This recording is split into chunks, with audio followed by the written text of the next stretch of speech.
राधे राधे आप सभी को। गुड मॉर्निंग, नमस्ते। मैं नम्रता आप सभी का अपने चैनल पे हार्दिक स्वागत करती हूँ। आज हम देखेंगे हिंदी गज़ल। 45 नंबर की हमारी ये क्लास है। 44 क्लासें हमारी हो चुकी हैं। पिछली क्लास में हमने प्रयोगवाद की पंक्तियाँ देखा था और छायांदोत्तरकालीन ब्रजभाषा काव्य देखा था और नवगीत प्रमुख नवगीतकारों को देखा था, उनकी रचनाओं को देखा था। आज हम देखेंगे हिंदी गज़ल। ठीक, तो चलिए शुरू करते हैं। गज़ल अरबी भाषा का स्त्रीलिंग शब्द है जिसका शाब्दिक अर्थ है प्रेमी तथा प्रेयसी का वार्तालाप। तो गज़ल किस भाषा का शब्द है, पहले तो आपसे ये पूछा जाएगा। तो गज़ल अरबी भाषा का शब्द है। गज़ल का अर्थ क्या होता है? तो इसका अर्थ होता है कि प्रेमी और प्रेयसी का वार्तालाप। गज़ल की कुछ परिभाषाएं दी गई हैं जो निम्न है, उसे देखिए। तो हिंदी साहित्य कोश द्वारा परिभाषाएं दी गई है। हिंदी साहित्य कोश ने बताया है कि गज़ल का अर्थ नारियों से प्रेम की बात करना है। फिराक गोरखपुरी हैं, वो कहते हैं कि गज़ल असंबद्ध कविता है। गज़ल का मिजाज मूलतः समर्पणवादी है। कौन कहता है? फिराक गोरखपुरी। फिर आते हैं शमशेर बहादुर। शमशेर बहादुर क्या कहते हैं? ये कहते हैं कि गज़ल एक लिरिक विधा है जिसकी कुछ अपनी शर्तें हैं, अपना प्रतीकवाद और जीवंत परंपरा है। फिर आते हैं डॉक्टर रोहिताश्व अस्थाना। इन्होंने अमीर खुसरो को हिंदी गज़ल का प्रवर्तक स्वीकार किया है। इनकी गज़लों में आबद्ध शेर भाषा की दृष्टि से हिंदी और फारसी का संगम प्रस्तुत करते हैं। तो हिंदी गज़ल के प्रवर्तक कौन हैं? रोहिताश्व अस्थाना के अनुसार अमीर खुसरो हैं। कुछ विद्वान कबीर दास को हिंदी गज़ल का आदि प्रवर्तक मानते हैं और आधुनिक हिंदी गज़ल के प्रवर्तक दुष्यंत कुमार को माना जाता है। तो आप ध्यान देंगे, आपको पूछेगा गज़ल के प्रवर्तक कौन है, तो अमीर खुसरो का नाम बताना है। लेकिन पूछेगा आधुनिक हिंदी गज़ल के प्रवर्तक कौन है, तब आपको दुष्यंत कुमार का बताना है। और गज़ल अरबी भाषा का शब्द है, ये भी ध्यान देना है। दुष्यंत कुमार का मूल नाम दुष्यंत नारायण त्यागी था। तो इनका पूरा नाम भी आपसे पूछा जा सकता है दुष्यंत कुमार का। तो दुष्यंत नारायण त्यागी। प्रारंभ में ये परदेसी तथा अनुरागी उपनाम से कविताएं लिखते थे। तो ये दो उपनाम से कविताएं लिखते थे शुरुआत में, एक परदेसी नाम से और एक अनुरागी नाम से। तो ये भी ध्यान देंगे, अनुरागी किसका नाम था? दुष्यंत कुमार का। परदेसी किसका था? दुष्यंत कुमार का। दुष्यंत कुमार का पूरा नाम क्या था? तो दुष्यंत नारायण त्यागी था। दुष्यंत कुमार को हिंदी गज़ल सम्राट भी कहा जाता है। क्या कहा जाता है?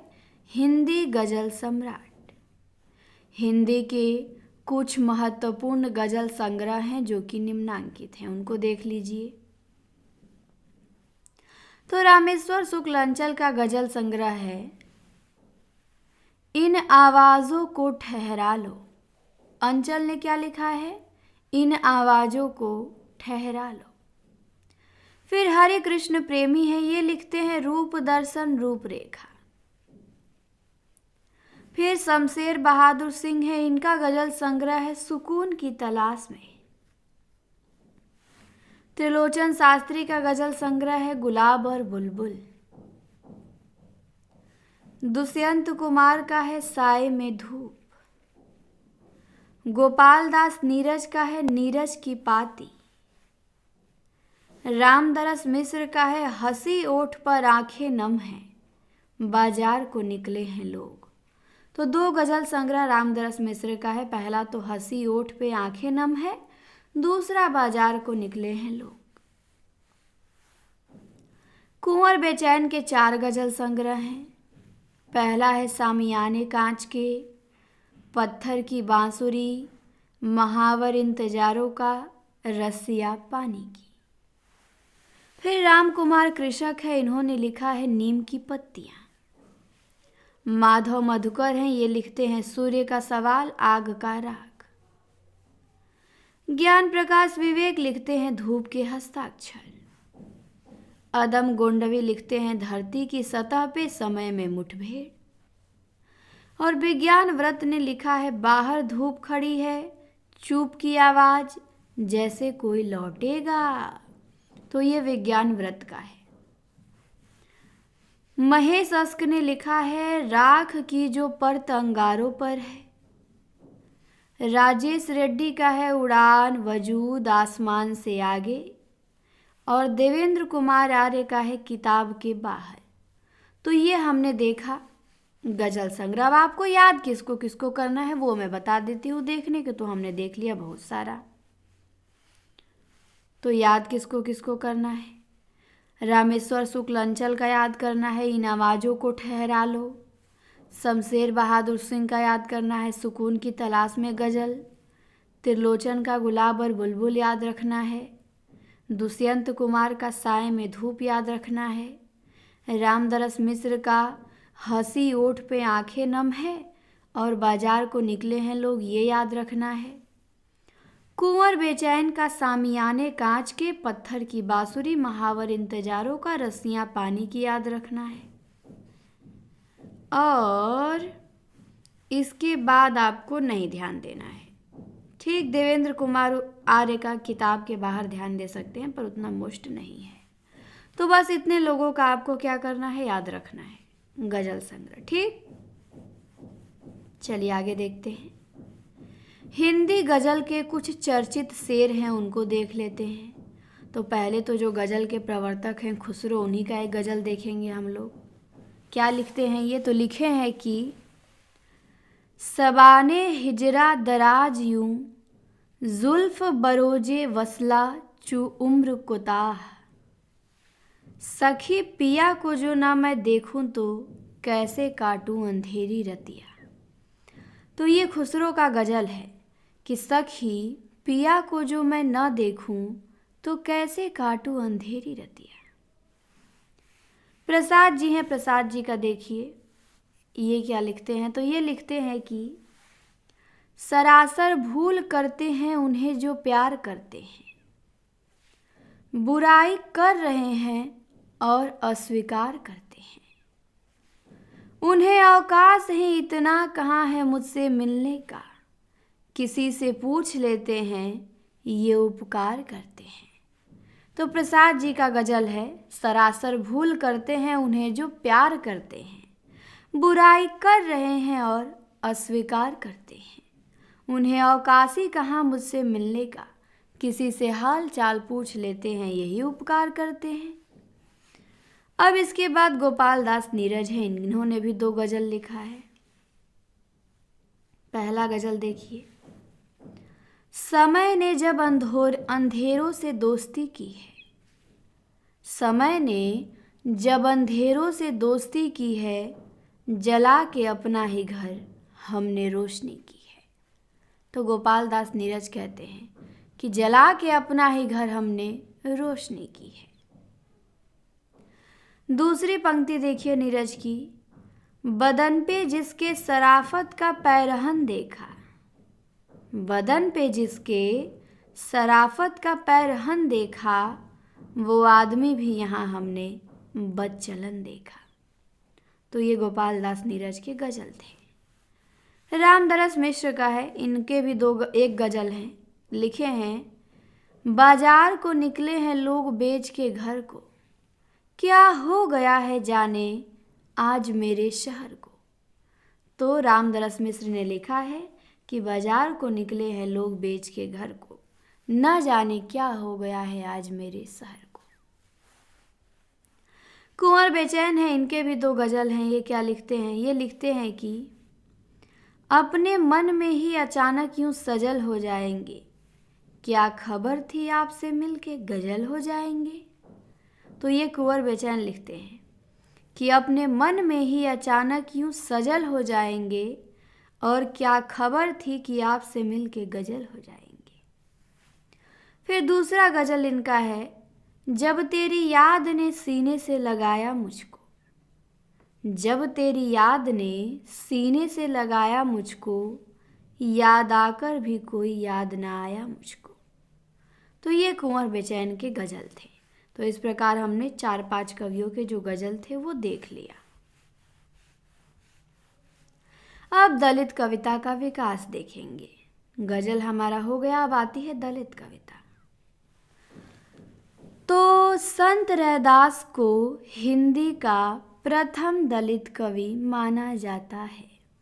हिंदी के प्रथम दलित कवि संत रैदास हैं। आधुनिक युग में दलित कवियों में प्रथम नाम हीरा डोम और स्वामी अछूतानंद का लिया जाता है। तो यदि आप पूछे कि हिंदी के प्रथम दलित कवि कौन है, तो आप रैदास बताएंगे। लेकिन पूछे कि आधुनिक काल में हिंदी के प्रथम दलित कवि कौन है, तो आप हीरा डोम बताएंगे। ठीक, और अछूतानंद का भी नाम आता है।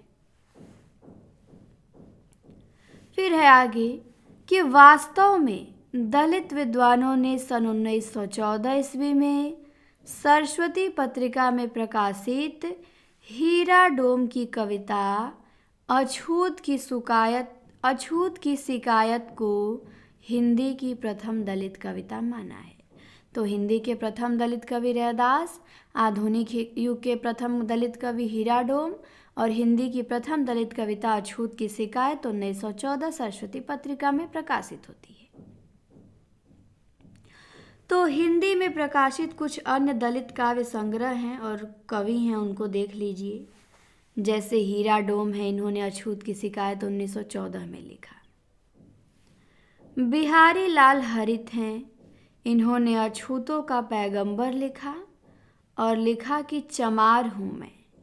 तो बिहारी लाल हरित ने 2 रचना लिखा, अछूतों का पैगंबर, चमार हूँ मैं। फिर गोपाल प्रसाद आते हैं, इन्होंने लिखा सूर्पणखा, खंड काव्य है, 1986 में आया।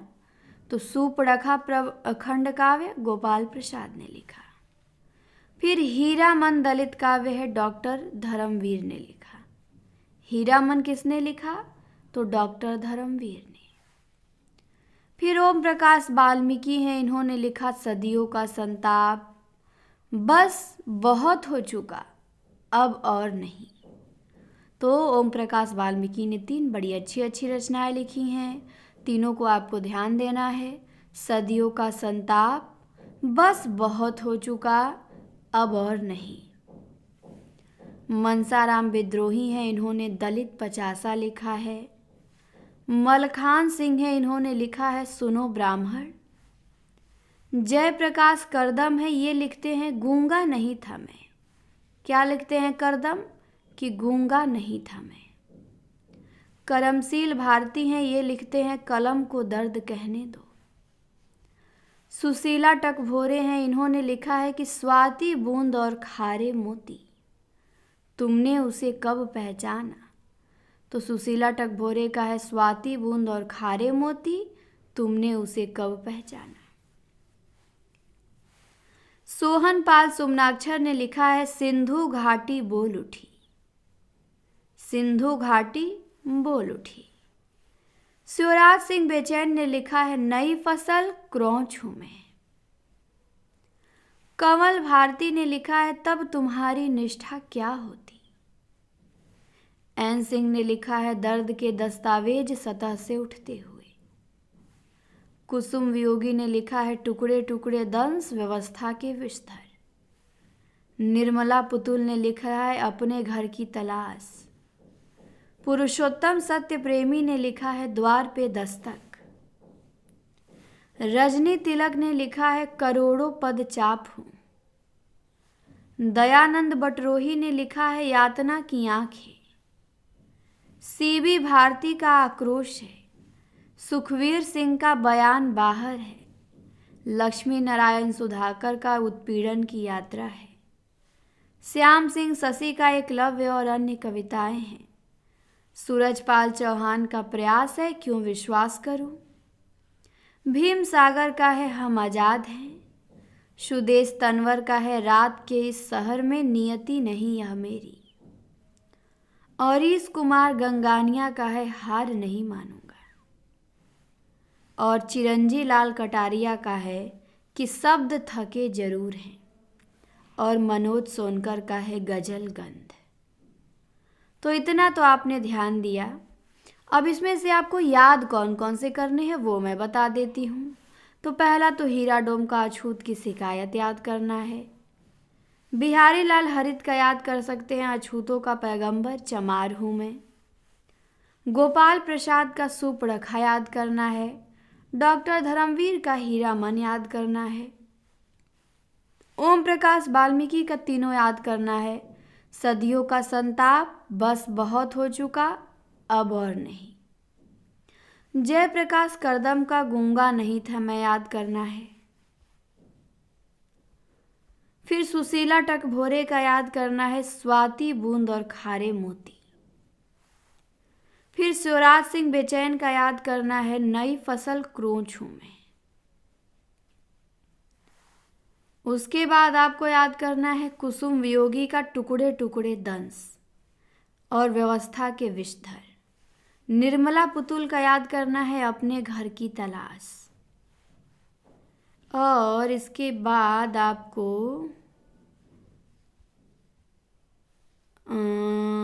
मनोज सोनकर का याद करना है गजल गंध। तो बस यही 4-5 लेखकों की रचनाएं आपको याद करना है। 6-7 लेखक हैं।